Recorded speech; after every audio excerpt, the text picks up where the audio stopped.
In March 2010, the Kansas Department of Transportation released a much-anticipated Amtrak feasibility study on expanding passenger rail service in Kansas.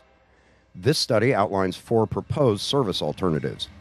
Each has costs and benefits associated with it. We want to hear your thoughts about each of the alternatives.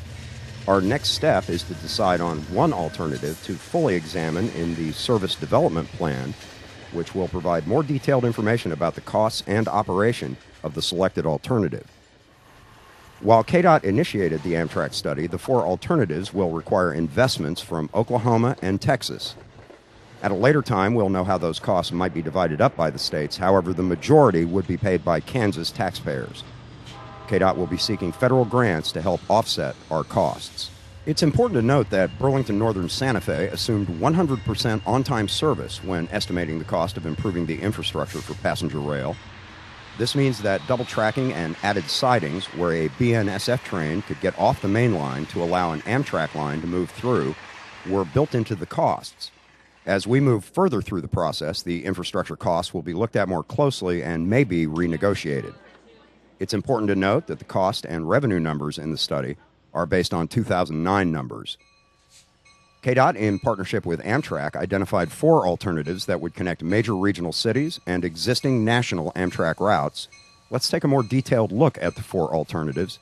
Please refer to the handout. Alternative 1 offers nighttime service between Newton, Kansas, and Oklahoma City. In Newton, passengers would connect with the Southwest Chief and continue on to Los Angeles. And in Oklahoma City, passengers would connect with the Heartland Flyer with service to Fort Worth and San Antonio. Layovers are typically 2 to 3 hours. Alternative 1 is the least expensive of the 4 alternatives offered. It has immediate connections to other cities. The time spent traveling by train is competitive to traveling by car, and it allows for incremental growth if Kansas ever wants to expand passenger rail service. All important benefits to this alternative. Some of the drawbacks of Alternative 1 are that the service only runs in Kansas at night. There are no stops in Emporia and Strong City, and passengers will have a short layover in Newton before continuing on to Topeka and east.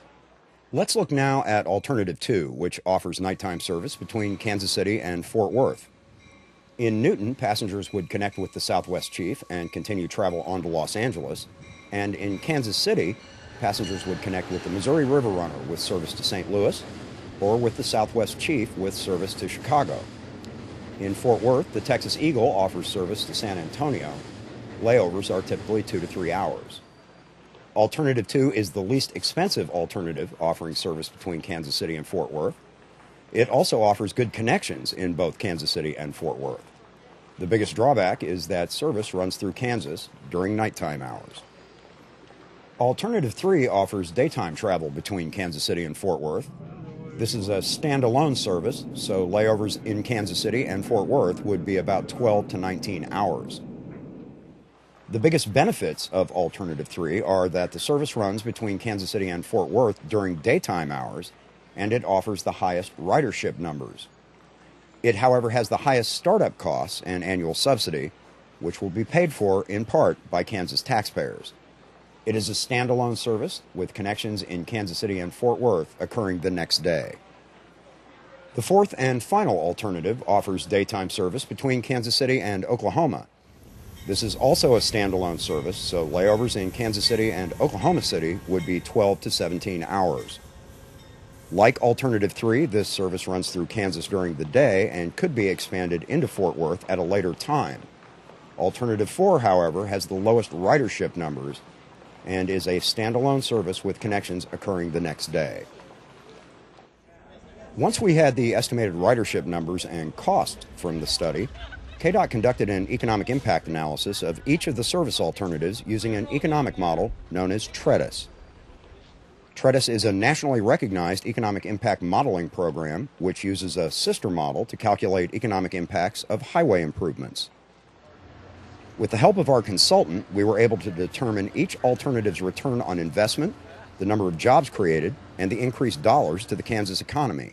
The results show the return on investment ranges from 16 cents to 28 cents for every dollar invested. Short-term job growth ranges from 351 jobs to 1,339 jobs in the construction phase.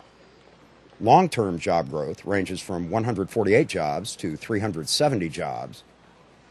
And the gross economic impact to Kansas by 2030 ranges from $7.7 million to $21.4 million. Let's take a look at what communities along the proposed corridor must consider in planning for a station stop. Some communities, including Lawrence, Topeka, and Newton, already have train stations, so there is little that will need to be done to accommodate new passenger rail service. For other communities, such as Arkansas City, Wichita, Emporia, and Strong City, ADA-compliant stations will need to be purchased, built, or renovated. There is both state and federal grant money that may be available to help offset costs. Communities will also need to think about other costs, including ticketing agents or automated machines, building and ground maintenance, janitorial services, security, utilities, insurance, and parking.